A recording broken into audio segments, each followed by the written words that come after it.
Al-Fatihah. A'udzu billahi minasyaitonir rajim. Bismillahirrahmanirrahim. Iyyaka na'budu wa iyyaka nasta'in.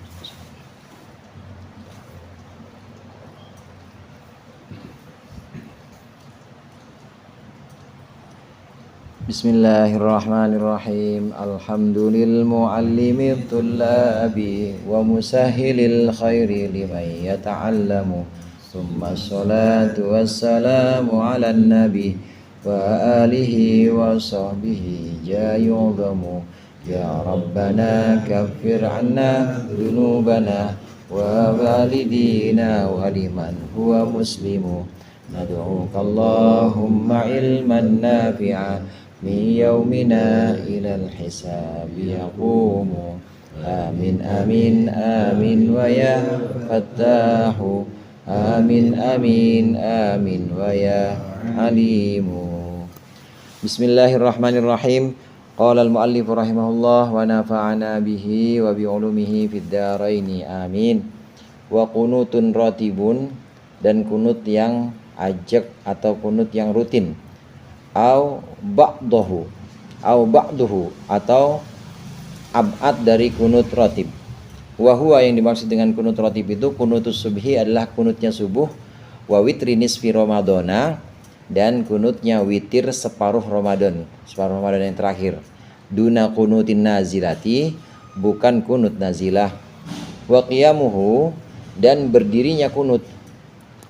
Wa yasjudu, dan sujudlah tarikul kunuti, orang yang meninggalkan kunut taba'an, karena dia makmum mengikuti li imamihil hanafi, kepada imamnya yang bermazhab Hanafi. Au liktidaihi, atau karena mengikutinya si tarikul kunut, mengikutinya si makmum, fi subhin, dalam salat subuh, bimusalli sunnatiha, dengan orang yang salat sunnahnya subuh, maksudnya qabliyah subuh, alal aujahi, menurut kaul yang lebih aujah atau kaul yang lebih kuat, yang lebih tepat, fihima, dalam hal kunut subuh, dan juga dalam hal mengikuti imam yang bermadzhab Hanafi dan mengikuti imam yang sedang sholat sunnah. Dalam keduanya ini disunahkan untuk sujud sahwi. Masih melanjutkan pembahasan tentang sujud sahwi. Dua sujud yang hukumnya sunnah dilakukan karena meninggalkan sebagian dari sunnah ab'ad. Sunnah ab'ad itu apa aja? Kemarin sudah kita bahas sunnah ab'ad. Yang pertama tasyahud awal, tahiyat awal, sunnah ab'ad. Kemudian yang kedua duduknya tasyahud awal. Jadi duduknya itu juga sunnah ab'ad. Kalau ada orang dia udah baca lengkap tasyahud tapi duduknya enggak ajak atau duduknya enggak sesuai dengan duduk tasyahud, maka tetap dia meninggalkan sunnah ab'ad. Orang tahiyat awal dia baca at-tahiyatnya sambil jalan. Jadi mulai dari bangun sujud aja, subhana rabbiyal a'la bihamdi, subhana rabbiyal a'la bihamdi, udah 3 kali. Tahu-tahu dia udah at-tahiyatul mubarakatuh sambil jalan sambil diri. Enggak duduk berarti dia. Enggak duduk berarti dia meninggalkan sunnah ab'ad. Jadi kalau ditanya, "Lah Ustaz, kan saya udah tahiyat, tapi tahiyatnya ente enggak duduk, tahiyatnya ente sambil jalan, makanya meninggalkan sunnah ab'ad." Maka dianjurkan atau disunahkan ganti tambal dengan sujud sahwi. Karena duduknya tahiyat awal itu juga termasuk ab'ad. Jadi ab'ad yang sudah kita bahas ini ada 2. Tahiyat awal sendiri itu ab'ad, duduknya sendiri itu juga ab'ad. Kalau meninggalkan salah satu dari duduknya atau tahiyatnya, maka ini hukumnya atau ketetapannya disunahkan dia sujud sahwi, ditambah dengan sujud sahwi. Nah, tahiyat awal itu yang dimaksud dengan bacaan tahiyat awal itu kemarin juga sudah kita bahas.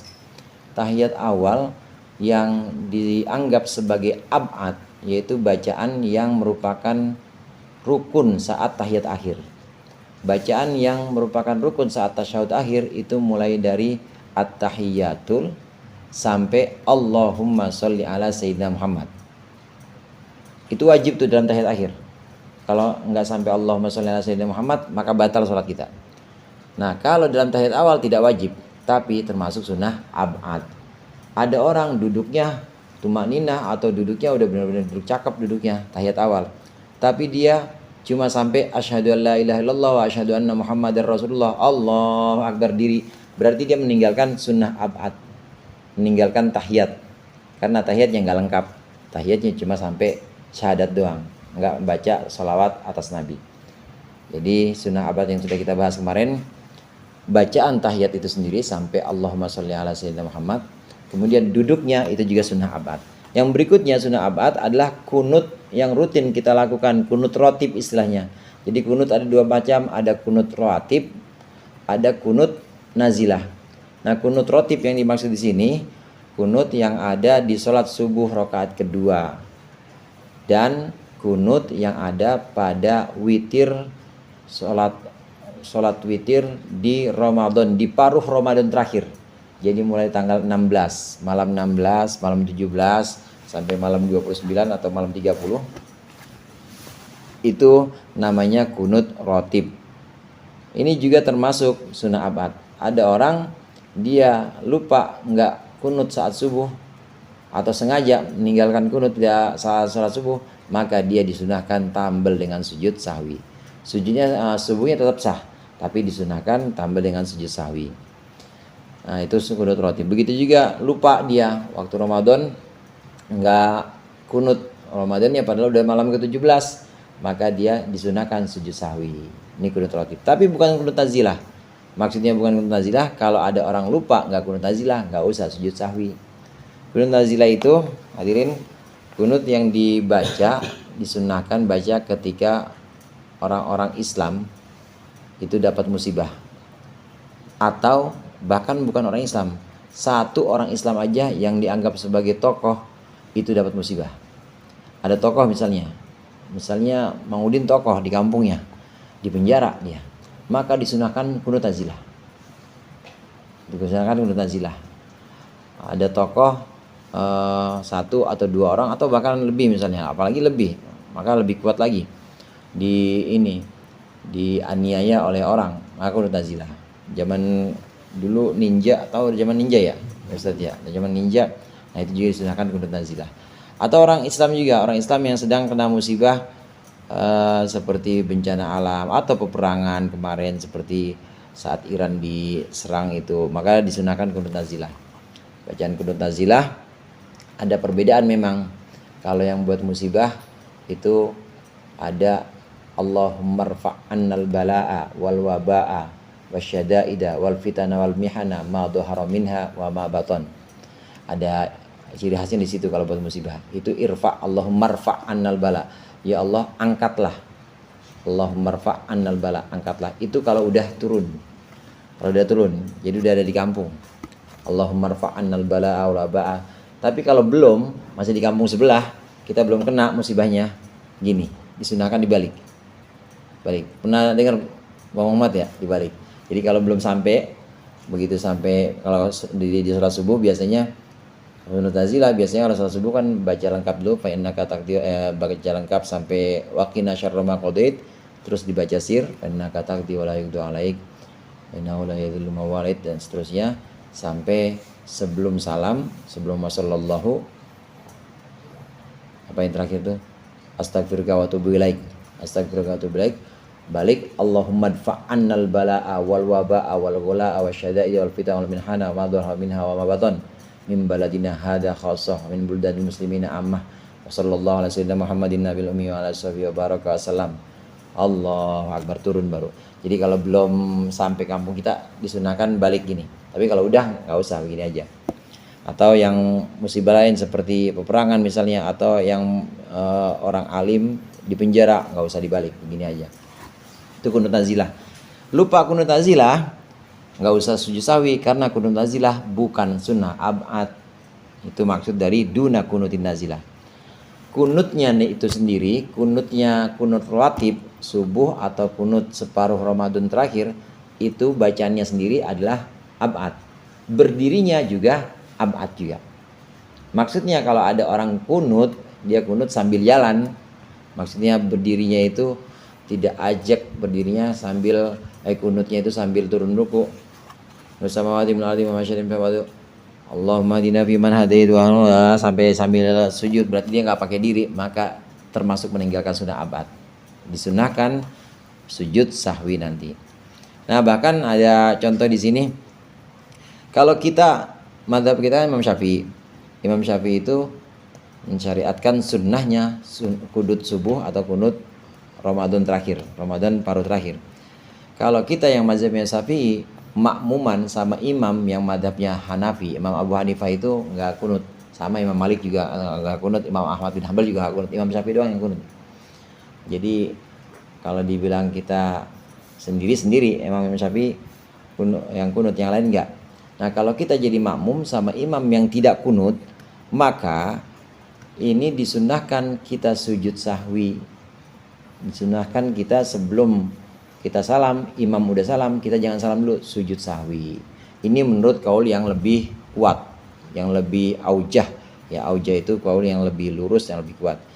Nah, tapi ada kaul lain. Kalau di sini alal aujahi menurut kaul yang lebih kuat, berarti ada kaul yang tidak usah kunut. Nah kalau kita meninggalkan kunut, terus gimana supaya kita nggak meninggalkan kunut? Bagaimana kalau kita tidak meninggalkan, kalau kita tidak supaya kita tidak meninggalkan kunut bagaimana? Ya kunutlah dengan yang ringan-ringan. Jadi nggak perlu kunut lengkap. Kunutnya gimana? Kunut itu bisa hasil hanya dengan doa. Doa apapun itu. Misalnya kita doa Rabbighfirli warhamni innaka antat tawwabur rahim, atau Rabbighfirli wa tub alayya innaka antat tawwabur rahim. Itu udah dapat kunut. Sudah dapat kunut. Jadi kunut itu isinya doa, kemudian sama pujian kepada Allah dan sholawat. Kunut itu isinya 3. Rabbighfirli wa tub alayya innaka antat tawwabur rahim, atau Rabbighfirli innaka antat tawwabur rahim, atau Rabbighfirli innaka antal ghafurur rahim. Itu udah dapat 2. Rabbighfirli dapat doa, ya Allah ampunilah aku. Innaka antal ghafurur rahim udah pujian. Sungguh yang Kau yang Maha Pengampun lagi Maha Penyayang. Tambah selawat dah wasallallahu alaihi wasallam. Udah turun sujud kita. Jadi bisa kita siasatin kalau imam kita nggak kunut, kita pakai kunut yang singkat aja. Rabbighfirli innaka antal ghafurur rahim wasallallahu alaihi wasallam. Langsung imam sujud kita ikut sujud. Kenapa harus buru-buru seperti itu? Karena kalau kita tertinggal oleh imam lebih dari 2 rukun, sholat kita batal.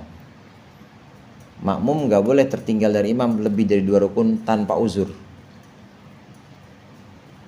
Kecuali uzur yang memang wajib. Kalau ini kan kunut sunat. Ini dia uzurnya sibuk dengan yang wajib, baca Fatihah. Dia baru belajar baca Fatihahnya. Alhamdulillahirabbil alamin. Ar-Rahmanir-Rahim. Imamnya udah Allahu bismillahirrahmanirrahim. Allahu akbar. Misalnya begitu. Nah, kalau seperti itu imamnya udah bangetan cepet padahal dia baru beginner namanya ya. Baru pemula. Nah, itu termasuk uzur, maka boleh tertinggal sampai 3 rukun, tapi pas rukun keempat dia harus ngejar. Artinya harus sudah ikut sama imam. Jangan sampai lebih dari 3 rukun. Ini uzur. Nah, kalau kunut ini nggak termasuk. Jadi kita harus segera. Kita yang mau mensiasati imam kita tidak kunut, maka baca kunut yang pendek aja. Ya? Nggak usah angkat tangan. Angkat tangan nanti ditandain, wah ini Imam Syafi'i ini.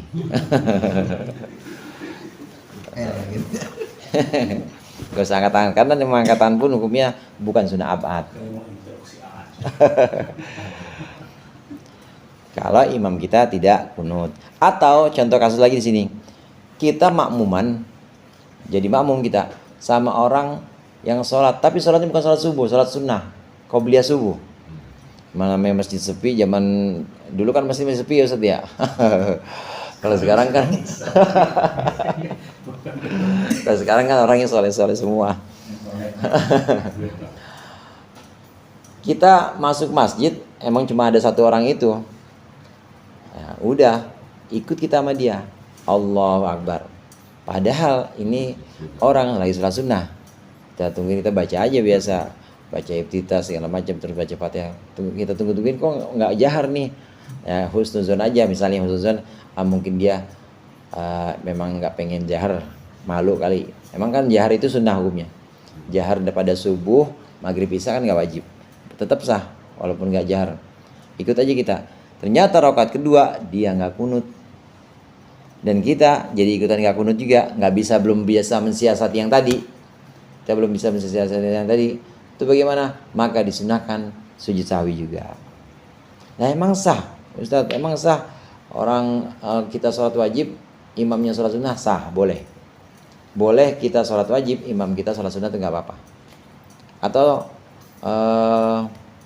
ya begitu gambarannya. Meskipun rokatnya beda. Kalau qobliyah subuh sama subuh kan sama-sama 2. Nah meskipun rokatnya beda, qobliyah asar, kita masuk masjid, ada orang udah qobliyah kita nggak tahu lagi qobliyah asar. Nah ternyata kita ngikut aja, dia udah selesai dong, orang cuma 2, dia udah selesai, kita bangun lagi, boleh, tetap sah. Jadi boleh seorang makmum sholatnya sholat wajib, imam sholat sunnah, itu tidak apa-apa, karena tidak disyaratkan sama niat, tidak disyaratkan kesamaan niat sholat, tidak syaratkan. Jadi tidak disyaratkan kesamaan sholat fardu atau sunnah, itu nggak syarat antara imam dan makmum. Cuma memang disyaratkan sholat sama bentuknya. Kalau sama niatnya nggak disyaratkan. Tapi kalau sama bentuknya wajib sama. Nah sementara contoh-contoh tadi, orang kita sholat subuh, imam qobliyah kan bentuknya sama. Kita sholat asar, imam qobliyah kan bentuknya sama, bentuk rokatnya, hanya beda jumlah rokat aja. Nah ada sholat yang beda bentuk, sholat jenazah misalnya, kan beda bentuk, nggak boleh. Kurang kerjaan itu mah. Udah tahu ada mayatnya, tapi kita makmuman juga. Makmum sholat apa bang? Sholat zuhur saya. Lah orang kita mah nggak pakai kata imamnya, kita mah nggak pakai sujud, nggak pakai ruku, abang mah ruku sendirian aja sana. Itu kurang kerjaan. Atau kita sholat biasa, sholat isya misalnya. Nah ternyata orang yang di depan kita yang jadi imam ini lagi sholat gerhana, nggak sah, karena bentuk sholat gerhana beda. Sholat gerhana itu 2 ruku, jadi 1 rakaat itu 2 ruku. Misalnya wala yakhafu uqbaha, Allahu akbar, subhana rabbil azim, sami Allah, bukan sami Allah, berarti Allahu akbar lagi, Allahu akbar, bismillahirrahmanirrahim, alhamdulillahirabbil alamin, waladhdallin. Nah, kemudian baca surat lagi, asyhadu wal abdar, Allahu akbar, baru sami Allahu liman hamidah, rabbana lakal hamdu, baru turun sujud.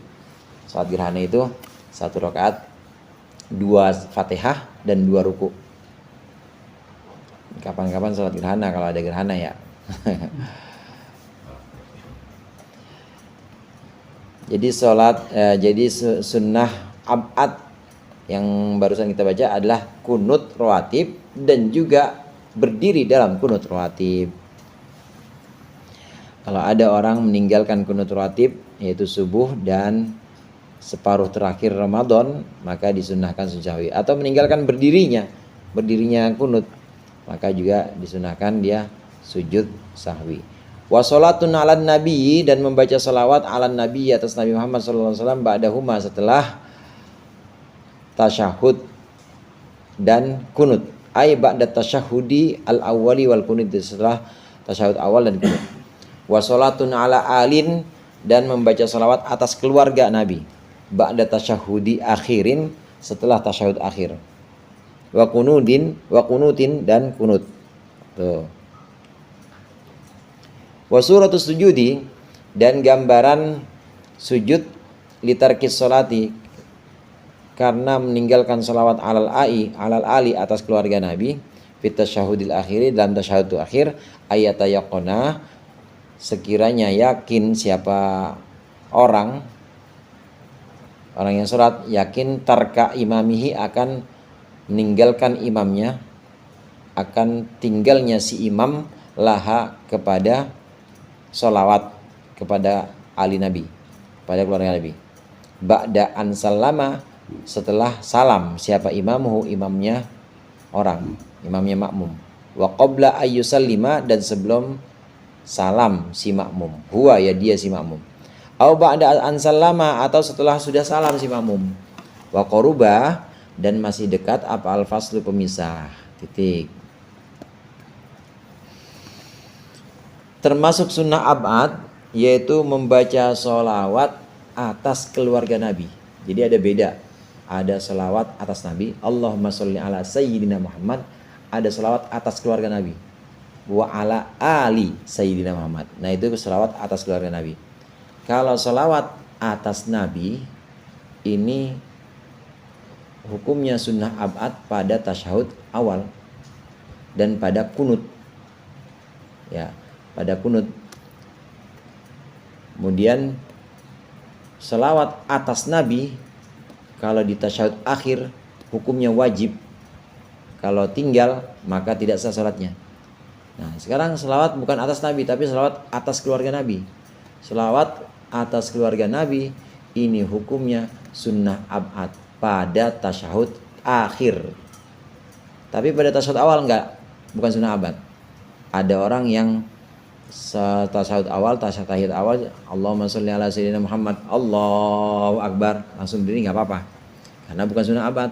Bahkan ada yang mengatakan tidak disunahkan karena tasyahud awal itu bunya ala takhfif. Tasyahud awal itu memang dibentuk untuk meringankan, jadi nggak usah tambah-tambahin selawat untuk keluarga Nabi. Allahumma sholli ala sayyidina Muhammad, Allahu akbar, langsung, karena itu bukan sunnah abad, nggak apa-apa, nggak masalah. Tapi di tasyahud akhir selawat atas keluarga Nabi ini sunnah abad. Ada orang misalnya tidak tasyahud, ada orang tidak tasyahud kepada keluarga Nabi, atas keluarga Nabi, maka dia disunahkan sujud sahwi. Gambarnya bagaimana? Gambarnya begini. Allahumma sholli ala sayyidina Muhammad. Udah tasyahud akhir nih. Boro-boro sampai wa ala ali Ibrahim. Udah sampai situ aja dia udah mau salam aja. Allahumma sholli ala sayyidina Muhammad. Assalamualaikum warahmatullahi. Assalamualaikum warahmatullahi. Tadi saya belum salawat atas Nabi ya, salah sendiri. Langsung sujud sahwi. Asal belum lama pemisahnya antara salam dia dengan ingatnya. Kalau antara salam dia ingatnya udah ngopi, udah 2 batang, gak usah sujud sahwi lah.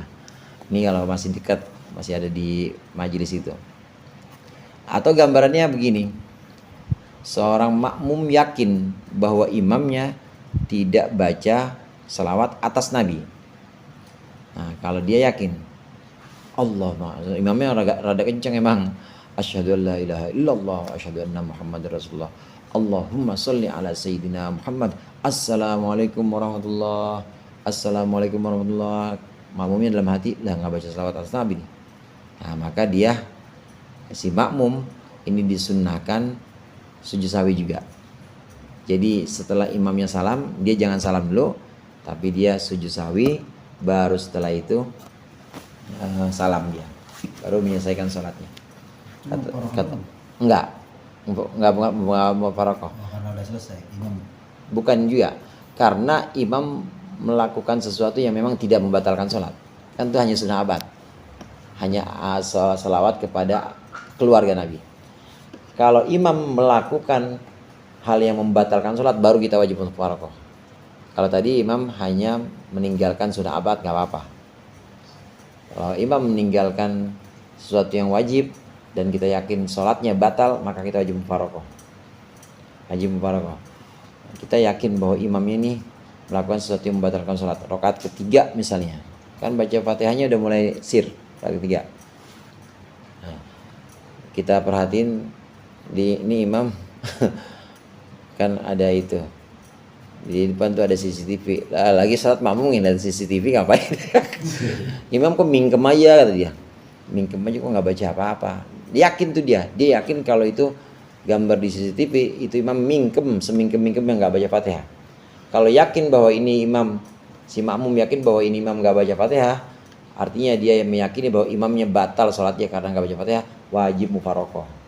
Kalau kita terusin ngikutin dia, batal sholat kita, karena kita menggantungkan sholat kepada orang yang kita yakin sholatnya batal.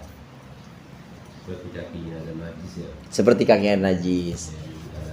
Ada cicak atau apa gitu. Boleh. Ya. Atau seperti auratnya tersingkap. Kita yakin auratnya tersingkap. Kalau kita meyakini imam kita itu batal sholatnya, maka wajib mufarokoh.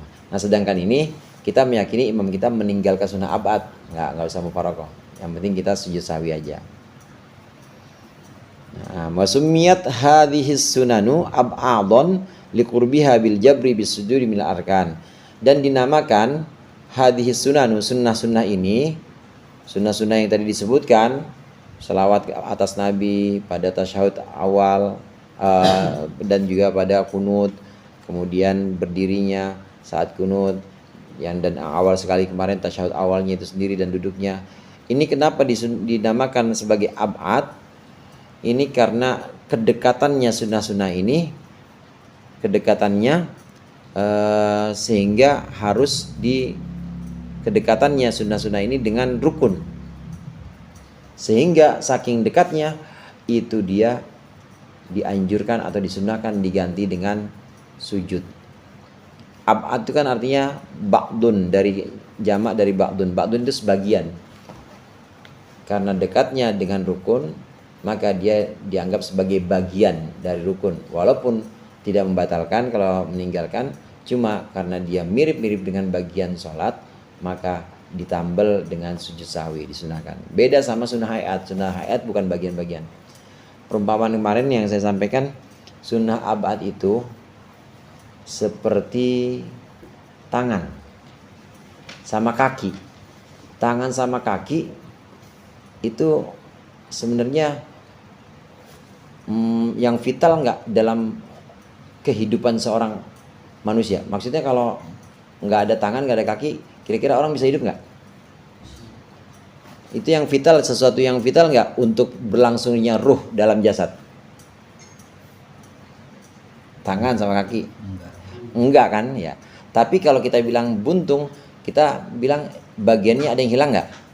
Ada yang hilang. Walaupun dia bukan vital, artinya tidak membatalkan hidupnya, nggak bakal mati juga. Banyak yang diamputasi tapi tetap hidup, nggak bakal mati juga, artinya tetap dia hidup. Tapi dia adalah bagian dari badan itu, maka kelihatan nggak sempurna. Demikian juga sunnah ab'ad. Sunnah ab'ad itu nggak batal juga sih sholat kalau seandainya tidak melakukan. Cuma dia mirip-mirip dengan bagian. Jadi kayak orang buntung kalau nggak tasyahud awal, kayak orang buntung kalau nggak kunut. Ada yang kurang, kelihatan buntungnya, kelihatan bentuknya itu kelihatan. Beda sama sunnah hayat, seperti bacaan Rabbana lakal hamdu, itu kan nggak kelihatan buntungnya. Maka sunnah hayat itu perumpamannya bukan seperti kaki tangan, tapi seperti brengos. Tahu brengos, Rip? Brengos saya tahu. Jenggot, alis, rambut. Nah, itu sunnah juga. Ya, perumpamannya bukan berarti ya kumis itu sunnah, bukan. Maksudnya perumpamannya dalam tubuh sunnah hayat itu seperti rambut dan bulu-bulu lain. Kenapa dinamakan sunnah ab'ad? Karena dia mirip dengan bagian sholat. Karena ba'dun itu artinya bagian. Mirip dia dengan bagian sholat yang sangat vital, walaupun tanpa rukun atau tanpa sunnah-sunnah itu sholat akan tetap sah. Walisyakin fihi wallahu alam bisawab.